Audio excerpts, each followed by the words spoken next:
मित्रांनो, जय महाराष्ट्र. आज 1 मे आपल्या महाराष्ट्राचा स्थापना दिवस. 1 मे 1960 रोजी तेव्हाचे मुख्यमंत्री यशवंतराव चव्हाण यांनी महाराष्ट्र राज्य निर्मितीचा अमृत कलश आपल्या राज्यात आणला आणि तेव्हापासून महाराष्ट्राची मुहूर्तमेढ म्हणजे राज्यनिहाय आपल्या देशाची जी रचना करण्यात आली होती, म्हणजे भाषा हे एकक मानून प्रांत रचना करण्यात आली होती. त्यात महाराष्ट्र आणि गुजरात यांची स्थापना 1 मे 1960 रोजी करण्यात आली होती. त्याच्या आधी महाराष्ट्र अस्तित्वात नव्हता का? तर असं मुळीच नाही आहे. किंबहुना महाराष्ट्राच्या या बेलाग बुरुजांनी, महाराष्ट्राच्या या गडकिल्ल्यांनी, महाराष्ट्राच्या या दगडधोंड्यांच्या खडकांच्या देशांनी परकीय आक्रमणाचे जे काही मनसुबे होते ते परतावून लावले आणि त्यामुळे आक्रांता हे महाराष्ट्र ओलांडून फार खाली जाऊ शकले नाहीत.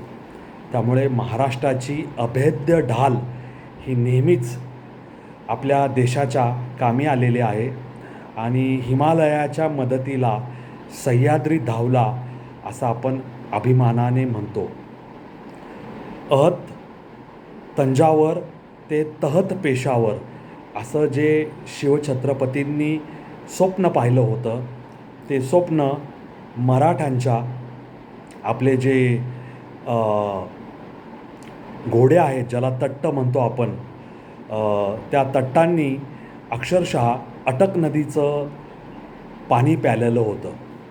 म्हणजे ज्याला आपण भीमथडी घोडे असे म्हणतो, त्या घोड्यांनी एवढी मजल मारली होती की ते पाकिस्तानातील पेशावर येथील अटक या किल्ल्यापर्यंत पोचलेले होते. म्हणजे परकीय आक्रमणांचा पाठलाग करत करत आपण अक्षरशः त्यांच्या प्रदेशात जाऊनसुद्धा धुमाकूळ घातलेला आहे.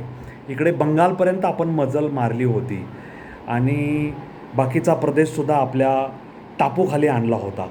त्यामुळे शिवछत्रपतींनी मुहूर्तमेढ रोवलेलं मराठी साम्राज्य हे राज्य व्हावे ही श्रींची इच्छा, याचा विस्तार हा छत्रपती संभाजीराजे असतील, त्याच्यानंतर श्री राजाराम महाराज असतील, महाराणी ताराबाई असतील, त्याच्यानंतर आलेले पेशवे शाहू महाराज, ज्यांना ज्यांना शक्य आहे त्यांनी महाराष्ट्राचा विस्तार केला.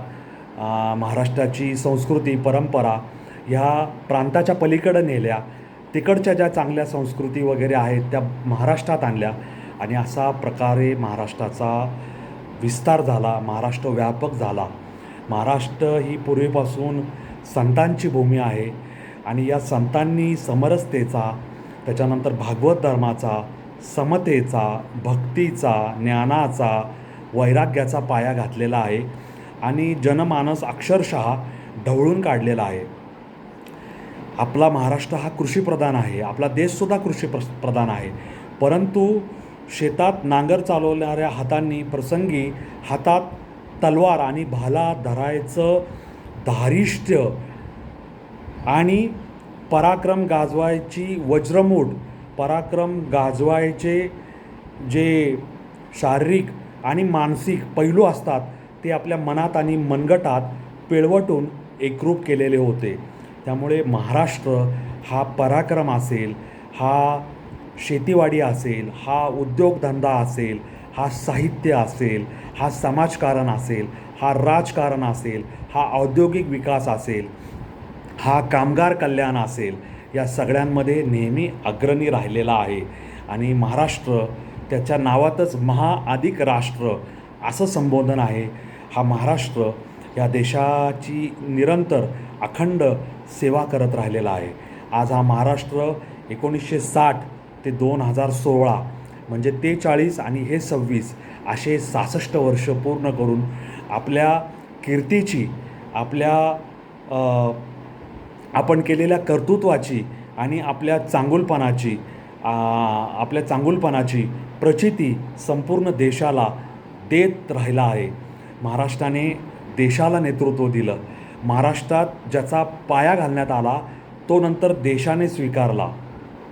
मग ती राष्ट्रीय रोजगार हमी योजना असो किंवा इतर काही असो, म्हणजे माहितीचा अधिकारसुद्धा महाराष्ट्रात आधी अण्णा हजारे यांच्यामार्फत आला आणि नंतर तो RTI right to information act म्हणून देशाने स्वीकारला. त्यामुळे महाराष्ट्र हा संत परंपरा असेल,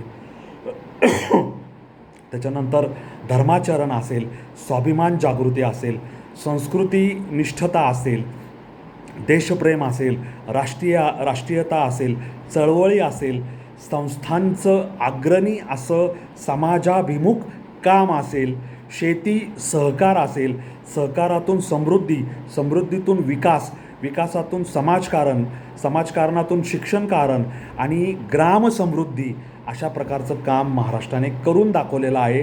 ते देशाने वाखाणलेलं आहे. आणि महाराष्ट्र हा उद्योग, धंदा, रोजगार, स्वयंरोजगार याच्यामध्ये नेहमी अग्रणी राहिलेला आहे. महाराष्ट्राचं नागरीकरणाचा वेगसुद्धा सगळ्यात जास्त आहे. महाराष्ट्रात धंदेसुद्धा सगळ्यात जास्त आहे. आणि दुर्दैवाने गेल्या काही वर्षात हवामान बदलाचे काही परिणाम असतील किंवा शैक्षणिक क्षेत्रात जे व्यापारीकरण झालं आहे, सहकारामध्ये जो स्वाहाकार घुसलेला आहे, नैसर्गिक आपत्ती आहे, शिक्षणाचं झालेलं बाजारीकरण आहे, काही धर्मांधी प्रवृत्तीसुद्धा महाराष्ट्राचं समाजकारण, राजकारण, महाराष्ट्राची संस्कृती यांना ढवळून काढायचा प्रयत्न करत आहे. तथापि महाराष्ट्र त्याला पुरून उरलेला आहे. महाराष्ट्रात जे इतिहासाचं विकृतीकरण किंवा इतर पंथीय लोकांचं जे लांगुल चालन करून बहुसंख्यकांना नजरेआड करायचा जो उद्योग चालू होता, तो महाराष्ट्राने वेळीच ओळखून अशा लोकांना खड्यासारखं वेचून बाजूला केलेलं आहे. आणि महाराष्ट्र आज हा डौलाने पुढे पाऊल टाकत चाललेला आहे.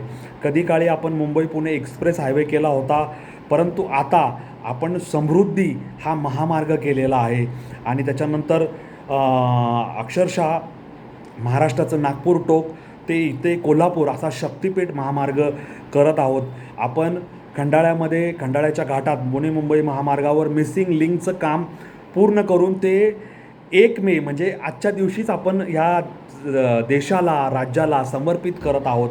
आपण खडकवासला धरणातून जाणारा जो मोठा उजवा कालवा आहे तो बंदिस्त करून तो जमिनीखाली नेऊन जे बाष्पीभवन, गळत्या याद्वारे वाया जाणारं पाणी आहे, त्या पाण्याची बचत करून ते पाणी उद्योग, धंदे, पिण्याच्यासाठी, औद्योगिक उपयोगासाठी वापरात आणायचं नियोजन करत आहोत. आपण कोस्टल मार्गसुद्धा मुंबईत केला. आपण अटल सेतू केला. नवी मुंबईत आंतरराष्ट्रीय विमानतळ उभा राहत आहे. पुण्याजवळ पुरंदर येथे नवा आंतरराष्ट्रीय विमानतळ उभा राहत आहे. अनेक ठिकाणी कारखाने राज्य सरकारच्या असतील, केंद्र सरकारच्या आस्थापनांच्या असतील, ते उभे राहत आहे. महाराष्ट्र सुजलाम सुफलाम होता तो आणखी त्याच्यात शेतीमधलं आधुनिकरण असेल, नवनवीन तंत्रज्ञान असेल, ड्रोन दीदी असेल, आर्टिफिशियल इंटेलिजन्सचा त्याच्यात अंतर्भाव असेल, हे सगळं करून महाराष्ट्र आपल्या प्रगतीची चुणूक देशाला दाखवत आहे. आंतरराष्ट्रीय स्तरावर आपला ठसा उमटवत आहे. आणि हे सगळं निश्चितच आपल्या सगळ्यांचा ऊर अभिमानानं भरून आणणारं आहे, असं मला इथं जाणीवपूर्वक नमूद करावं लागतं. आज आपला महाराष्ट्र दिन आहे, तो आपण अभिमानाने साजरा करायला हवा. आपण तिरंगा ध्वज फडकावतो, त्यासोबतच आपल्या घरावर भगवा ध्वजही फडकवायला हवा.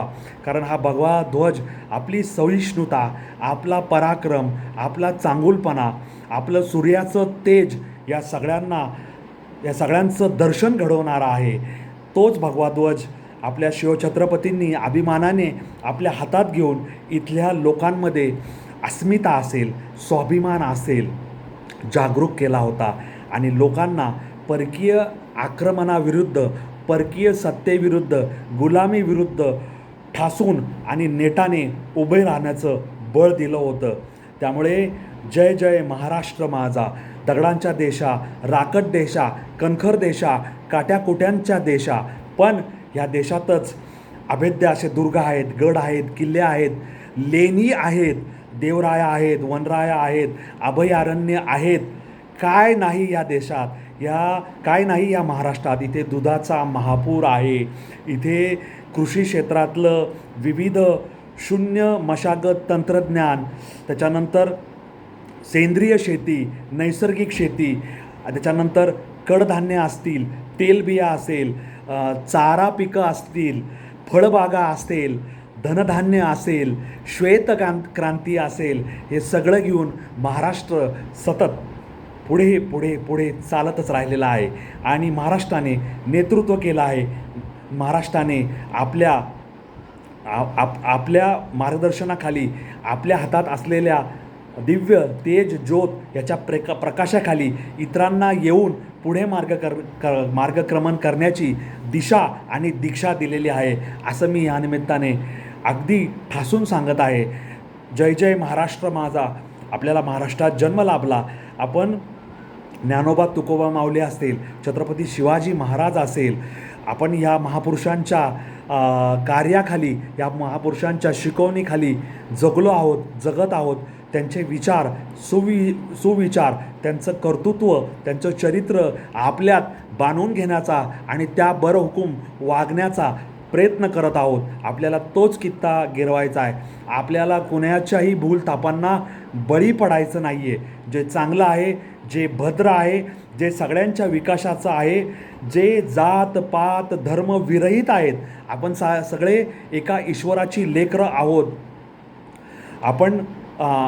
आपण ही धरा आपली माता मानतो आणि आपली ही भारत माता, आपल्या या भारत मातेचे आपण सच्चे सुपुत्र आहोत. हे राष्ट्रपुरुषांनी त्यावेळेस सिद्ध केलं आहे, ते आता आपण सिद्ध करायचं आहे आणि हे सिद्ध करण्याची शपथ आज 1 मे 2026 रोजी आपण सगळ्यांनी घ्यायचे आहे. आणि जय जय महाराष्ट्र माझा, जय महाराष्ट्र, जय जिजाऊ, जय शिवछत्रपती, जय संभाजी महाराज अशी घोषणा द्यायची आहे. कारण ते होते म्हणून आज आपण आहोत. ही खूणगाठ मनाशी नक्की बाळगून ठेवा आणि हीच आपल्या येणाऱ्या पिढ्यांनाही सांगा. या नोटवर मी सुरेश मुरलीधर कोडितकर तुम्हा सर्वांची रजा घेतो. माझे रील लाईक शेअर सबस्क्राईब करा, माझे व्हिडिओ लाईक शेअर सबस्क्राईब करा. माझा जो चॅनल आहे तो चॅनल सबस्क्राईब करा. माझ्या रील आणि माझं रीलच्या अनुषंगाने असणारे ओळख त्याला फॉलो करा. एवढंच मला या निमित्ताने तुम्हाला सांगायचं आहे. 1 मे महाराष्ट्र दिनाच्या तुम्हा सर्वांना खूप खूप हार्दिक शुभेच्छा. धन्यवाद. जय हिंद, जय महाराष्ट्र, वंदे मातरम, जय श्रीराम, जय जगन्नाथ, जय सनातन. धन्यवाद.